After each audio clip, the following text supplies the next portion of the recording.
The government says it's an effort to modernise laws, but LGBT organisations will be viewing it as another step back for people's rights on the continent. Fines and prison sentences await anybody engaging in or promoting homosexual or transgender activity, after Burkina Faso's junta passed legislation outlawing LGBT practices.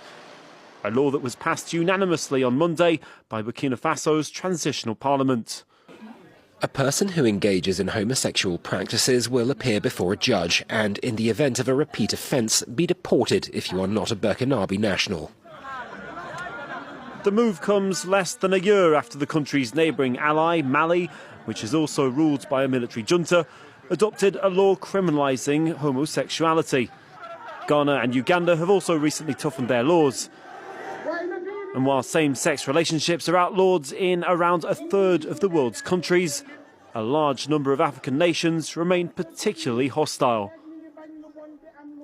This map charts an equality index, measuring the current laws and public attitudes towards LGBT people. The higher the number, the more friendly the country is deemed to be.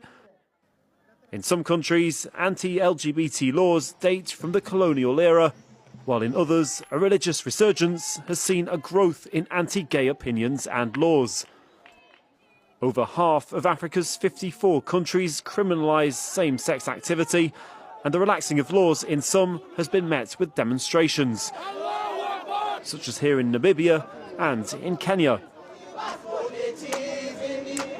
Cape Verde and South Africa are by large deemed the friendliest. South Africans became the first on the continent to be allowed to marry people of the same sex in 2006. What's going on, everybody? It's Afro Think Tank. As a Pan-African, I want to address what Burkina Faso just did when it comes to banning the LGBT and gay and lesbian type things. And as a Pan-African who has no problem with the LGBT community, who has LGBT community members of my family who I love and support no matter what they do, and have friends who are part of the LGBT community, and who are a person who would like for them to be able to live and do whatever they want to do, whenever they want to do it, however they want to do it, as long as they're respectful and they don't impose their views on anybody else. I fully support Burkina Faso and what they want to do, because they are a sovereign nation. They can do what the hell they want to do.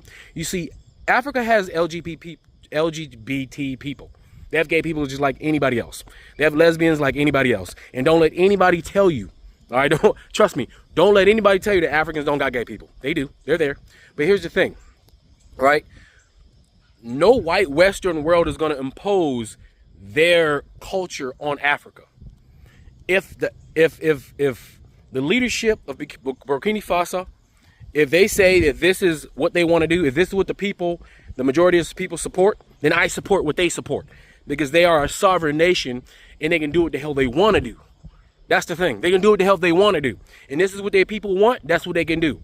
Just like America says you can be a goddamn tiger, lion, a fucking bear. You can be a boy, man boy, and all that shit. America is such a goddamn... People in America and in the UK, they're such fucking hypocrites, right? Where in America, you could do and be anything you want, right? And you can be as conservative, and you can conserve this, you can conserve that. But when other nations want to impose their own values, all of a sudden America wants to judge them, right? No European Western culture has the right to judge Africa and what they got going on, period. And if you are a part of that community, just don't participate. Don't go to Burkina Faso. That's what can I tell you? All right. And if you do go, then act accordingly. Right. You don't see nobody. Do you think that it's legal in Saudi Arabia? How about most of the Middle Eastern states? How about Malaysia? How about all those other countries that historically have had these same policies for years? You don't see anybody judging them, do you? Y'all keep going to Dubai and acting like, oh, Dubai is the best place. Y'all advertise as Americans, as black Americans. Y'all go to Dubai and y'all enjoy the amenities that Dubai has to offer, right? But they got the same rules and regulations as well. I don't see y'all judging them. So don't judge Burkina Faso, right? So the hypocrisy is blaring, and I see right through it. And like I said, as a Pan-African, I approve of what it is they want to do for their in their culture, right? And if they decide to change later on, then I approve of that as well. because I'm not going to impose my culture, my views onto them. The whole thing is live and let live, right? Let people make their own goddamn decisions of how they want to live, how they want their countries to operate. There are more important issues than this. There are more important, especially coming from the West, who actively disrupt and destroy these countries, got the nerve to try to impose some sort of moral values on these countries when the West and their agenda is the agenda that slows these countries' development up. So maybe if they're allowed to develop themselves to a point to where they may have more progressive viewpoints, then maybe they can come back to this argument once they deal with things that's more important other than, you know, oh my God, they're making something illegal. Oh, freaking well. Anyway, that's all I got to say. Tell me what you think in the comment sections. Afro Think Tank, learn some Tito. I'm out. What's going on in Burkina Faso as far as banning homosexuality has become somewhat of a rift between the leftists and the Pan-Africans. And I just want to go through some thoughts that I have, right? Just some Pan-African ass thoughts that I have going through my head. Just hear me out. So it is my understanding that Ibrahim Traore is prioritizing not only cutting off the Western colonizers that have pillaged Burkina Faso for centuries, but now he is also focused on building a community of proud African people in his country. Keywords there, building a community, right? Okay, all right, building a community. So my question would be, how does homosexuality equate to helping build a community? Like, how does that actually build a community? How does allowing it build a community? What does homosexuality do to improve the conditions of the community? Can anyone tell me? Not saying it doesn't. I'm just asking the question, can someone please break down how allowing it builds and furthers the interests of building the community? The reason I ask is because if it doesn't actually, in some constructive way, contribute to building a community, then it would be equivalent to me, with my current knowledge, it would be equivalent to banning, say, the color yellow. You know, are people oppressed if the color yellow is banned? Now, of course, that's not a good analogy because people are going to say that you chose to wear the color yellow and people don't choose their sexuality, which I somewhat understand, but I also don't know if I chose to like the color yellow. You know, it's kind of like it gets into this whole nature versus nurture thing. But anyway, another thing, Karl Marx, many leftists love Karl Marx. Karl Marx was also not for the LGBT community, right? But he gets dismissed for his rhetoric of even basically calling them useful fools. He gets basically, oh no, useful idiots was the phrase.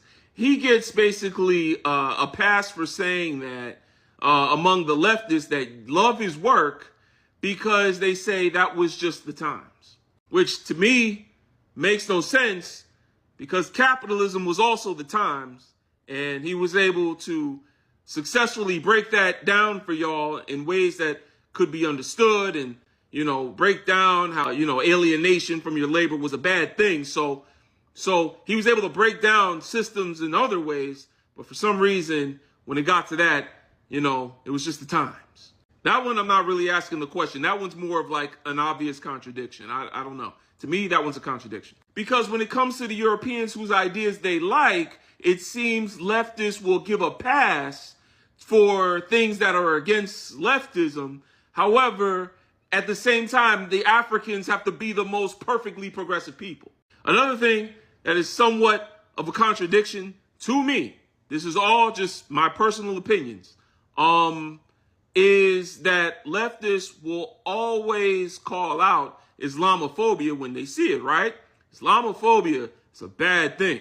But then there are rules in Islam that ban homosexuality.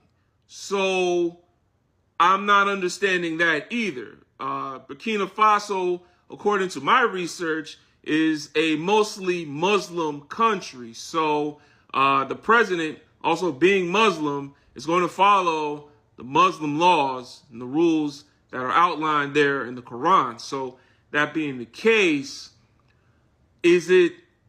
are we trying to change Islam? I don't know. Like, how does that work, right? Because the religion itself is against it.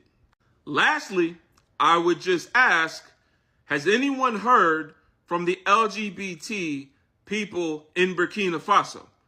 I haven't heard from them. I've only heard Western condemnations of that move made by the government in Burkina Faso. I haven't actually heard or seen, like, do we know how many people are part of that community in Burkina Faso? You know, is it like, you know, one or two people we're talking about? Is it a few hundred? Is it thousands? Is it millions? Like, how many people are we saying that this will, quote unquote, oppress? This is an invite to educate me. Please answer these questions for me, because in my current state and with the knowledge that I have found these things to be conflicting contradictions or curiosities. So please let me know. Free Sudan! Boycott diamonds and gold! Free Sudan! Boycott diamonds and gold! We most definitely cannot forget about the people of Sudan. Wait. Before you go, for all my subscribers and philanthropists out there, I'm building a solar power community water bowl system in Nigeria. It's going to cost between $5,000 and $6,000. I'm trying to raise money. If you want to participate and help me build this solar power water system, please donate to the Cash App and put solar water in the notes. Solar water in the notes. I'll put PayPal, Stripe, and Zelle. Anyway, thank you. That's all I got to say. It's Afro Think Tank. Learn something, teach something. I'm out. Thanks for watching Afro Think Tank. Don't forget to like, share, and subscribe. And follow me on Substack and Patreon for more content. Remember, it's Pan-Africanism or nothing.